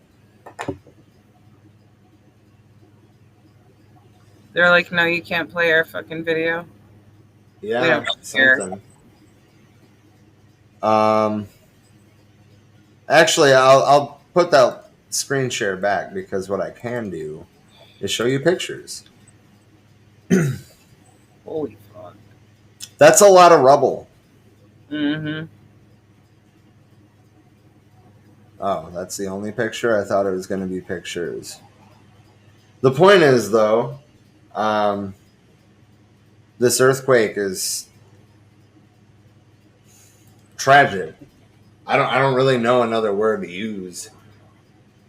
But I mean, Haiti has been struggling very hard, while primarily trying to recover, limping to recovery in their 2010 earthquake, and then their president gets assassinated, right? And then another tremendous earthquake with, a 4-digit death toll.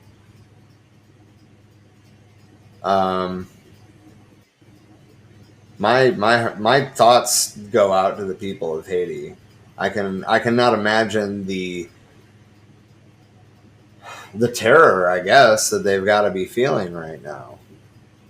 The hopelessness. And I don't know, maybe we should encourage our listeners to maybe make a small care package and send it. I don't even know how to make that happen exactly, but we can circle back to that. Maybe see if we can find a mutual aid group on the ground there to be able to send donations to, or even be able to, order stuff online to send canned goods, etc. Right. I mean, there has to be a way to do it. If anybody knows how, please let us know. Yeah. Oh shit, there's a whole lot of comments.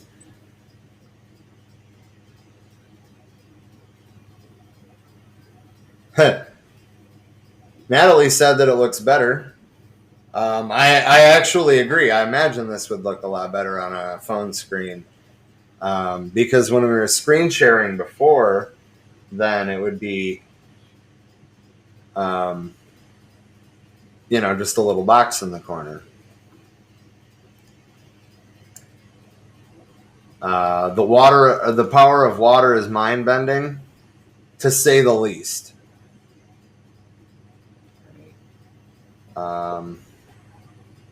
She also asked if customs may be a block. Yeah, that could be a possibility. I don't know. That's another facet to look into and see what we would even be able to ship out there. I'm not sure. Right. So I mean, financially is probably the best bet at getting them help.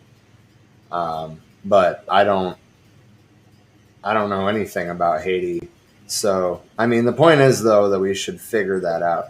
And Calvin said, I wonder if there's a purifying system to put with dams and other things like that. There's got to be. There's got to be.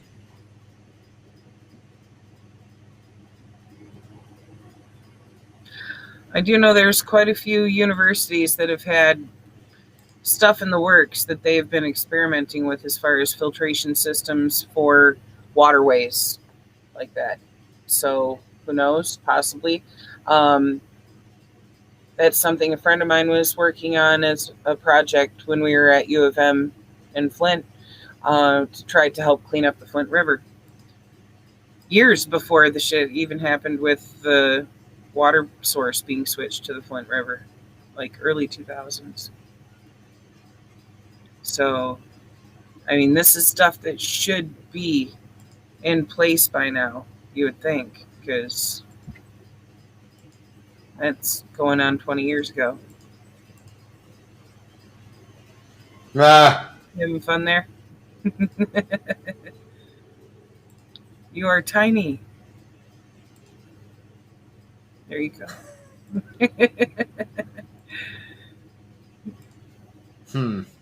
Learning curve. See, I can't even play with any options because I'm a guest.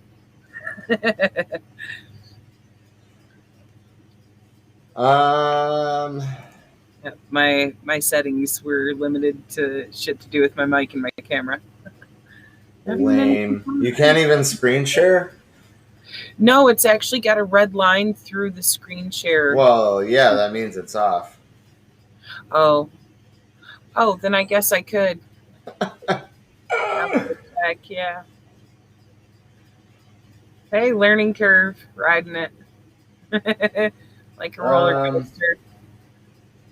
Yeah, so anyway, though, the point is that we should probably all keep up on Haiti. But we've been going for a while now, so I guess it's probably about time to wrap it out. But yeah, almost 3 hours. That doesn't mean that we've forgotten about Myanmar or India. There's going to be more to talk about with Afghanistan. Remember, China is going in there trying to build infrastructure in exchange for things like lithium. Right. It'll be interesting to see how that plays out.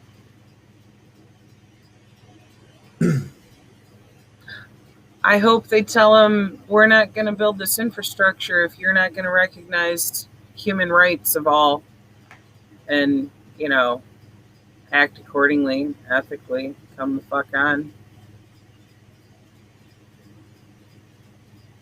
Like, do they need to create their own government? Yes. Does the Taliban need to be allowed to do that? No.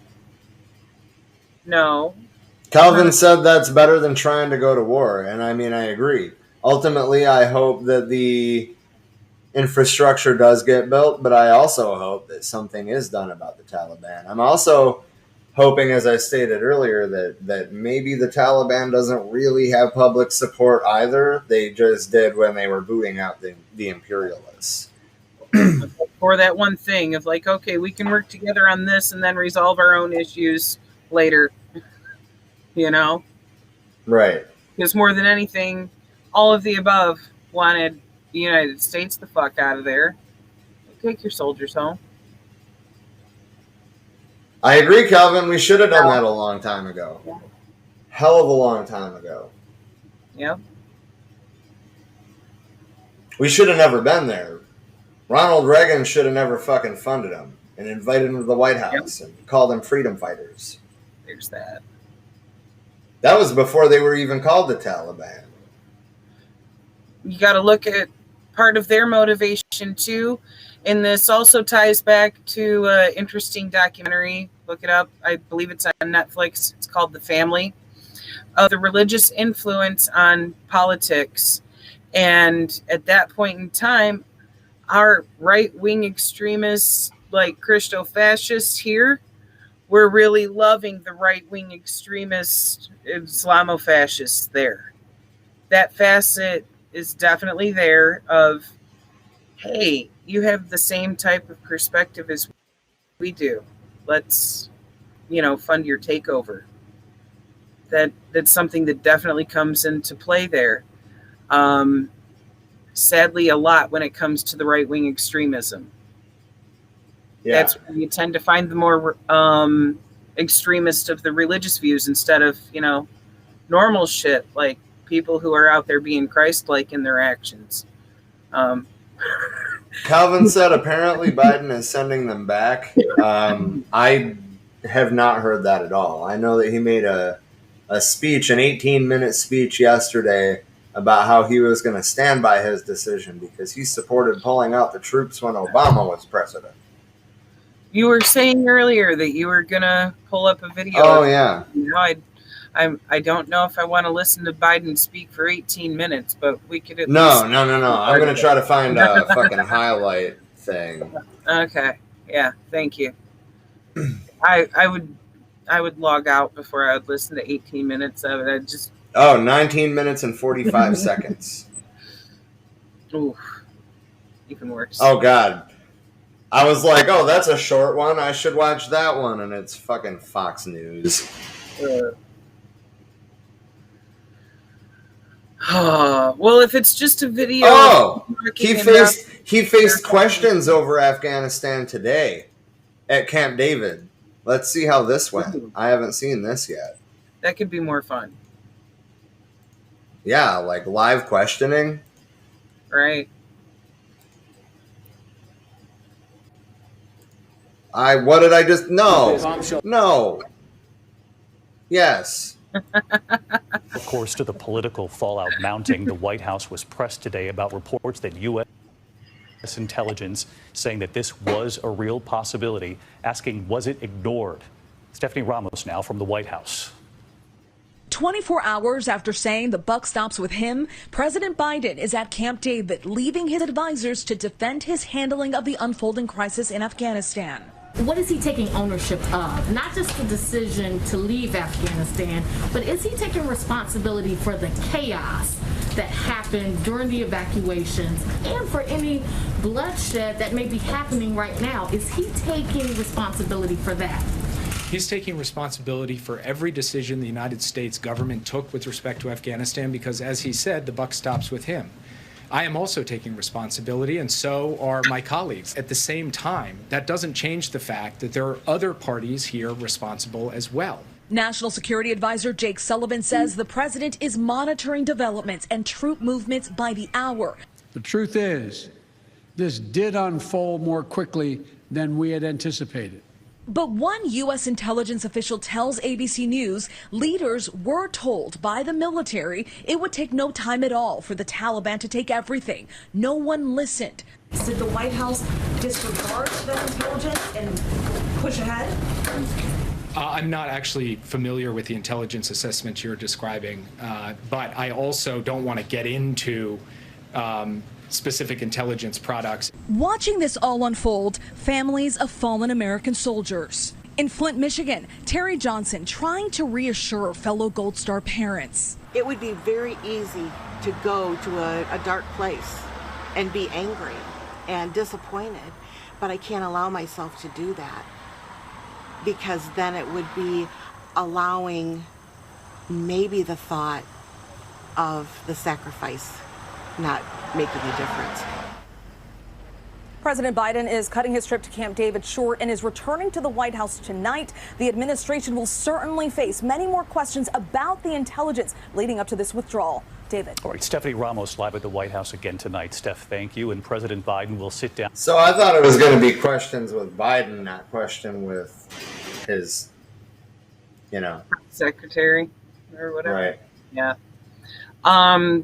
Calvin just posted a link that I'm curious. Will you click on that? Because that's saying that Biden's sending 1,000 troops to Afghanistan amid the Taliban turmoil. What the fuck? Like, just got out and he's sending more in?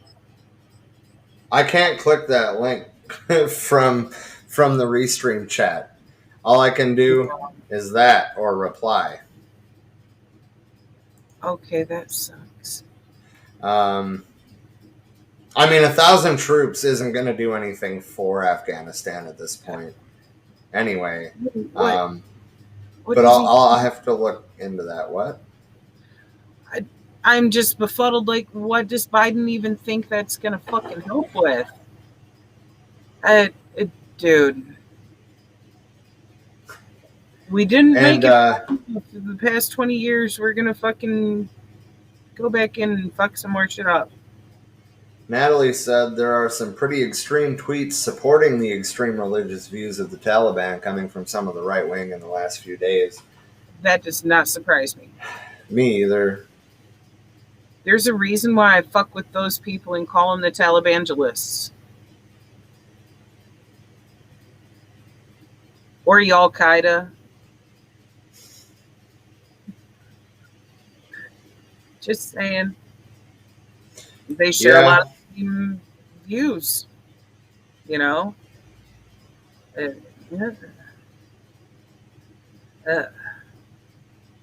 The same people who are trying to enact a fucking religious,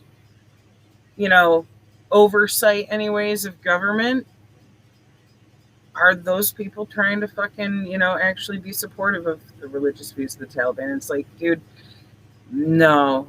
You got to draw the line where, human rights are at.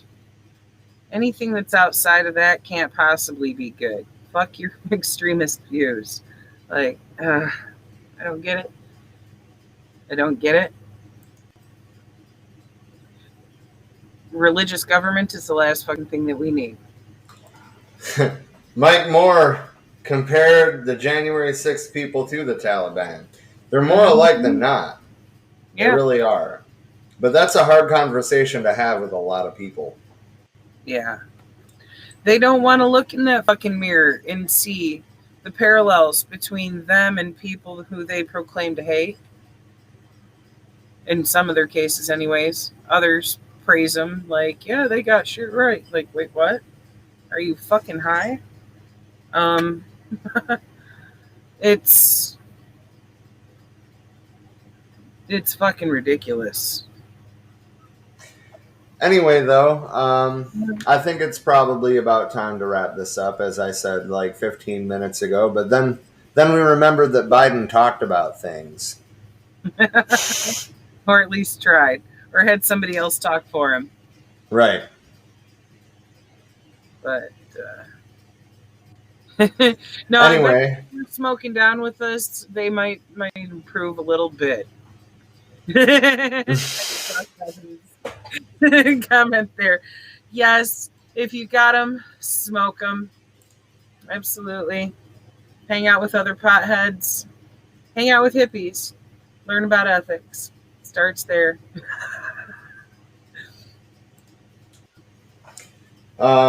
So I guess as we're wrapping this up, I'm just going to throw up this overlay.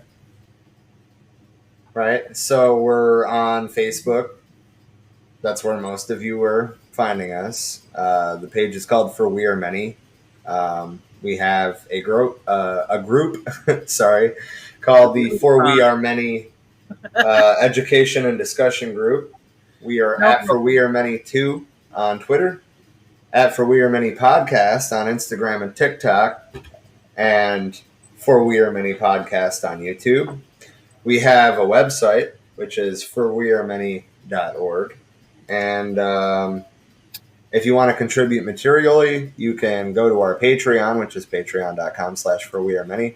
Or you can click the Patreon or PayPal links from the side of the page anywhere on our website. Indeed. If you have video content or you're a writer and would like to contribute some content in that manner, we do have space on our website. If you would like to start your own column or your own stream through there, we are down for sharing partner content, so let us know. Hell yeah. All right. Well, I guess it's time for our awkward sign-offs. So I hope you guys have a great night. Indeed. Good to connect.